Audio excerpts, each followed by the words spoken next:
everyone. Welcome to the 30-Day Photo Challenge April 2021 edition. My name is Elsie Kifuengare and I'm a Kenyan photographer based in the UK.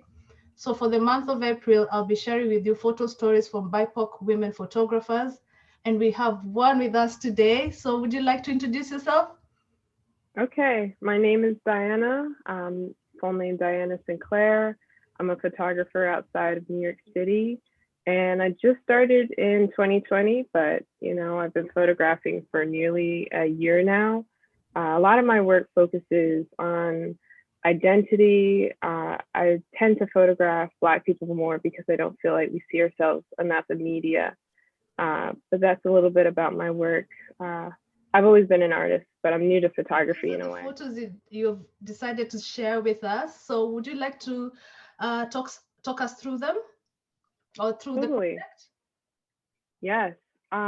This series is actually 5 photos long, but I pared it down to, I think, the most essential photographs, the beginning, the middle, and the end.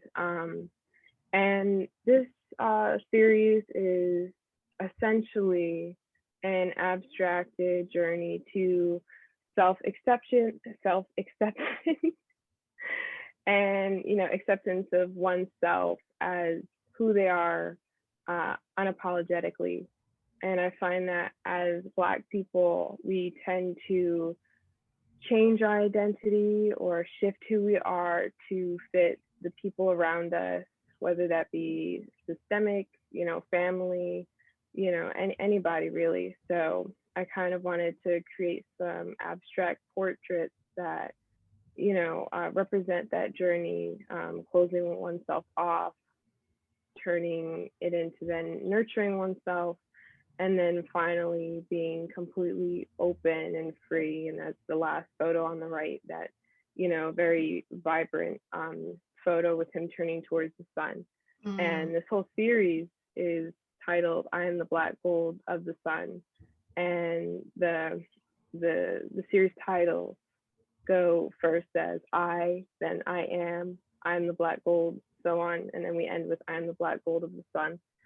So yeah, that's it's really just about being your authentic self as a Black person, as a person whose identity is often, oppressed.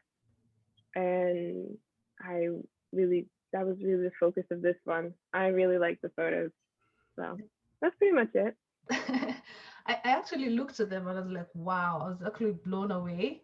Thank you. Especially by the color palette that you chose. It really complements the gold that you've used around the arms. Is that gold paint Yeah. that you used? Yeah. Yeah.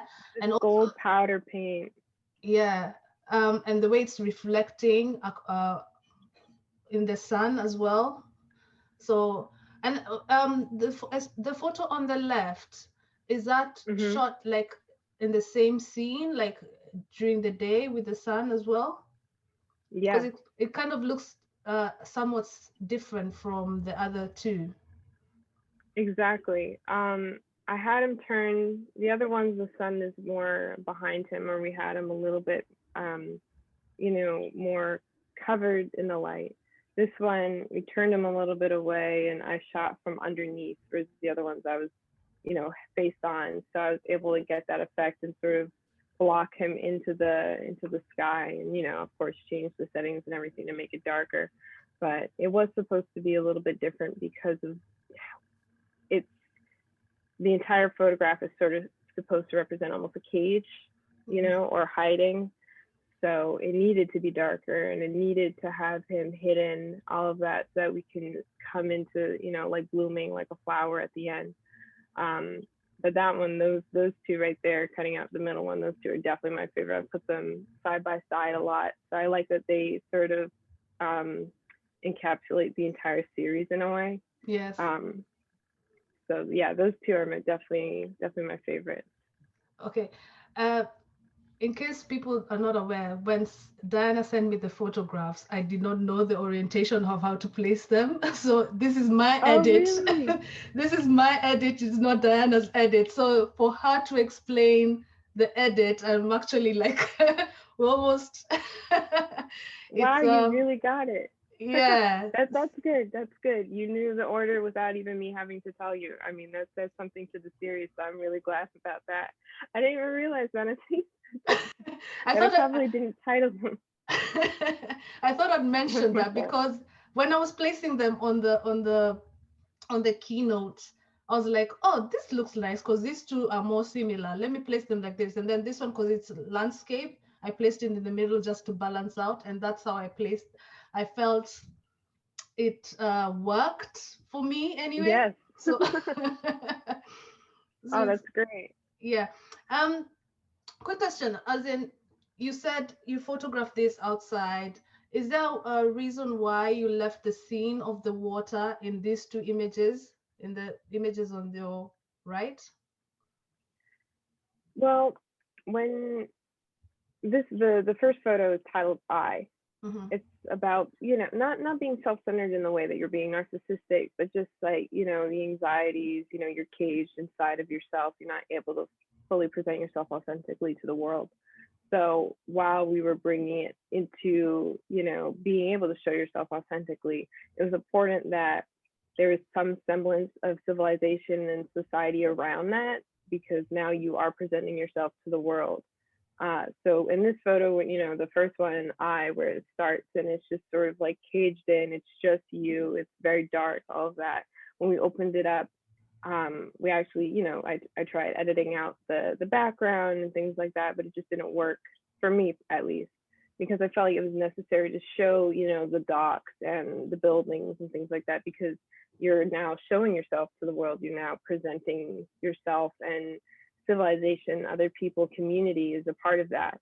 So that's why they started coming in, and that was now shown in the background, to sort of not completely center the person, at least Mm, show that they are among others okay. as themselves now. Yeah. Uh, okay. Kind of makes sense. But I really love the images. I've said that before, and they're really amazing. Thank you. I love shooting outside as well, outdoors. There's a sense of freedom that you get from shooting outdoors. It can be tricky, especially when the with the light, not knowing where to place Yes. your subject in the light. But this was worked out really well. But my favorite, to be honest, has to be the one on the far left, where he's Yeah. isolated with the sky. Because initially I thought it was a studio shot. Really. Yeah, it does look like a studio shot, like you've lit him in the studio and then you decided, like, let me switch it up and take it outdoors. But the fact that it's outdoors and you've lit your subject really, really well, it's amazing. I love it. I love the whole Thank series. you. I would love to see the whole series, complete whole complete series of this Oh project. yeah, totally. Yes. Thank Yeah. you. Yeah. But thank you so much for sharing this with us. I really Oh, appreciate it. thank you for Wow, having me. thank you so much for sharing those three images from your Thank you. project. Diana, I'm amazed by the images, and I don't know, I think I'm still soaking them in. I'm the same way. It's like give me a couple minutes and I'll come back to the conversation. I'm the same way. Don't worry. So, I'm going to do the fire question round now. So, are you All ready? right. So, because I I think thought this so. would be a fun, quick way of asking photography related questions. Oh man. So, just pick I the don't know too first thing much. that comes to mind. Sorry, what was Okay. that? I said I don't know too much, but we'll see. I only started recently. Don't worry, they're not hard. Okay. Okay. Fixed lens or telephoto? I think fixed lens. Lightroom or Thanks. Photoshop? Lightroom. That's all I use. Color or black and white? Color. DSLR or mirrorless? I'm using mirrorless right now. So mirrorless. Yeah. Film or digital? I'll pick film right now. I like film a lot actually. I don't Yeah. use it very often, but I like it a lot. Amazing. That's it. Those are Oh the really? yeah. Can I ask what a fixed lens is? I don't know. It's ones that don't zoom, that have just a fixed focal length, like the 50 mil, 85, 100, like that. Oh. Yeah. Okay, so then yes, that's what I actually just got, I guess, a telephoto lens, which changes. But that one really, it really confuses me because it keeps like sometimes it shifts and things like that. And that photo, the photo set I just showed was done with the 50mm fix. So I learned something new today. Yeah, a lot of people, everybody has the preferences because I shoot on both, so it doesn't matter, but it depends on the project that I'm working with. So for portraiture, I'd rather go with a fixed lens, so I know I'm just shooting with one focal length. But anything like I shoot spots, so if I photograph spots, I need to, I prefer using a telephoto so I can zoom in and out, because especially team spots, because they're either far away or close to you, so you have that versatility of switching it up. Oh, okay. That makes a lot of sense. Now I know that. For some reason, when you said fixed lens, I always thought that was the lens that came with the camera, like that you couldn't take off. Yeah. But now the thing with it changing makes a lot of sense. I feel like I've learned something really important today. No problem. That's why it's important to have these conversations, because you never know what you're going to learn from someone. Exactly. Yeah. Thank you, Diana, for sharing your amazing work with us. So please be sure to follow Diana's work on her social media and her website. I'll leave all the details in the description bar below. And till next time, thanks for watching. Bye.